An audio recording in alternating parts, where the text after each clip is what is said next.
In 2013, there were over 450,000 emergency room visits related to the use of cannabis in the United States alone. Why are so many people going to the hospital after getting high? Most of us are aware that weed is relatively harmless.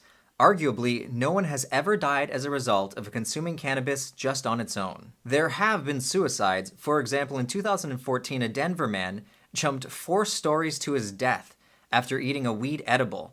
That same year, another man shot and killed his wife after eating weed-infused candies. Crazy stories aside, cannabis isn't known to put the user in any real physical danger. At least not in the same way that harder drugs can endanger the user, like heroin or alcohol. Surprised to hear me mention alcohol as a hard drug? Well, statistically, it is. A small amount may be viewed as harmless, but people die due to an overdose of alcohol every single day. Actually, in the United States, 6 people die every day due to alcohol overdose. But not cannabis. Cannabis results in virtually no deaths worldwide per year, meaning all of these people who are going to the emergency room thinking that they're in danger are just tripping. The paranoia caused by smoking weed is real, and it can be intense. It can actually be just as intense as the paranoia caused by what are thought to be more serious psychedelics, such as magic mushrooms or LSD. People always downplay the severity of cannabis anxiety, particularly those who are smoking it regularly and who are enjoying the anti-anxiety effects. However, they forget to realize that everyone's body reacts differently to every different substance. Let's figure out how cannabis can produce so much paranoia and how to deal with that paranoia, or at the very least, just understand where it's coming from. To do this, first we need to understand how cannabis affects the brain on a molecular level. Cannabis contains tetrahydrocannabinol, or more easily said, THC. THC resembles the neurotransmitter anandamide. Anandamide is a naturally occurring cannabinoid within our brains. The natural cannabinoids are specialized neurotransmitters that are released by neurons after they've been fired. Whenever we have a thought, the neurons in our brains begin firing. Usually after firing, those neurons become temporarily unresponsive.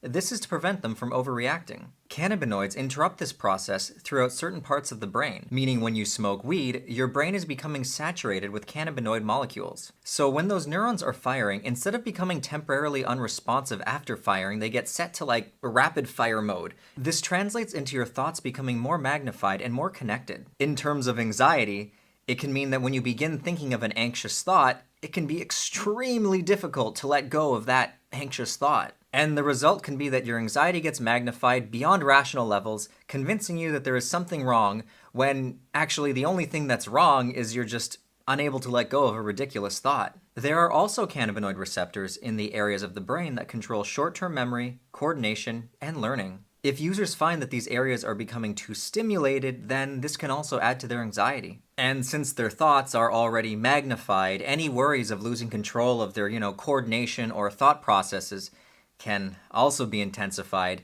meaning it can be quite easy to get anxious and frightened. So why do some people who smoke weed feel a decrease in anxiety, whereas with others they only feel an increase in anxiety? Well, cannabinoids also affect the levels of dopamine and norepinephrine within the brain. This can often lead to the user feeling more relaxed and euphoric, as well as lessen any physical pain that the user may be suffering from in their everyday life.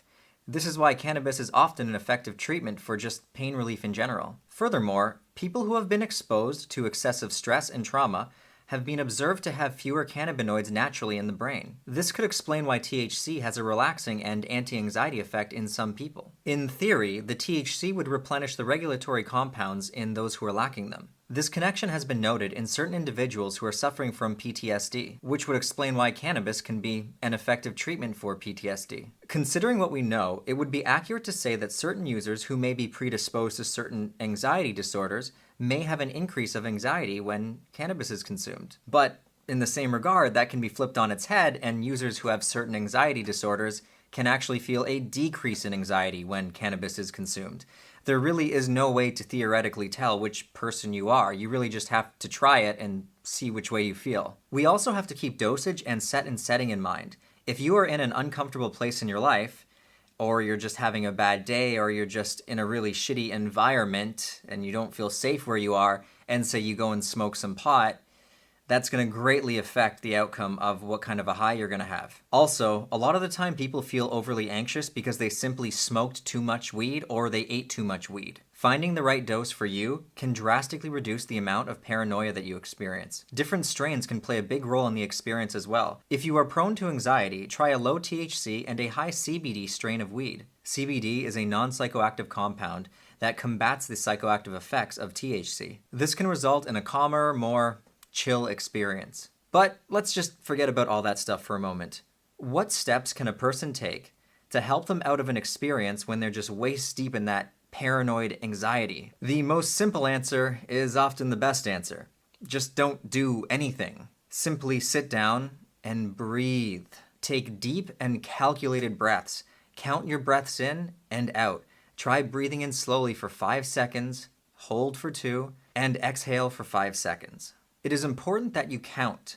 Counting the seconds as you're breathing will give your mind something else to focus on other than the anxiety that you might be feeling. Of course, you should also try to remind yourself that you simply have an overflooding of cannabinoids in your brain. With time, these will leave your system and you will return back to normal. Another huge reason that people freak out when they're high is because they're convinced that they're never going to be normal again. They think that they're going to be stuck in that super high, confused, scared state forever. This is so easily remedied. You smoked a drug. Drugs temporarily alter the neurochemistry in our brain.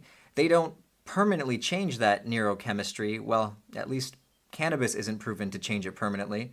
So you will be the same again. You just need to sit it out and breathe through it. This is why I often mention meditation in my videos. It's not for any kind of spiritual reasons.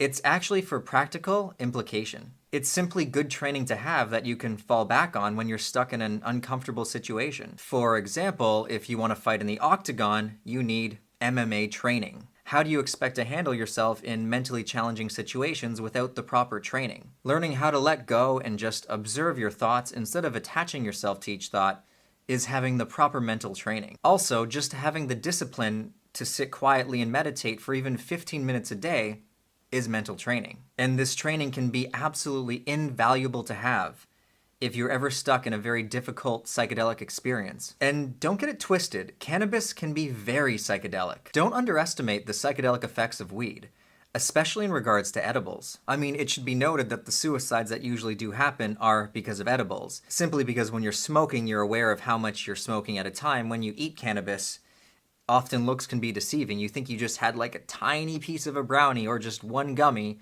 when in fact you had many milligrams of THC and you just weren't ready for that. Often people who even smoke cannabis daily can't handle edibles. It affects them in a very different way, but that's information for another video. I hope you guys enjoyed this video. If you're all interested in more personal, philosophical type videos from me, we just posted a video on our second channel called DMT Myths. So if you're curious about that, then you can check that out there. Be sure to subscribe to our second channel if you want to see more weekly content. And it is thanks to your continued support on Patreon that we are able to make these videos in the first place. If you guys want to check out Patreon, then please visit patreon.com to do so. Thanks for watching, everyone. If you enjoyed this video, please leave a like. If you haven't already, then subscribe to our channel for more psychedelic-related content.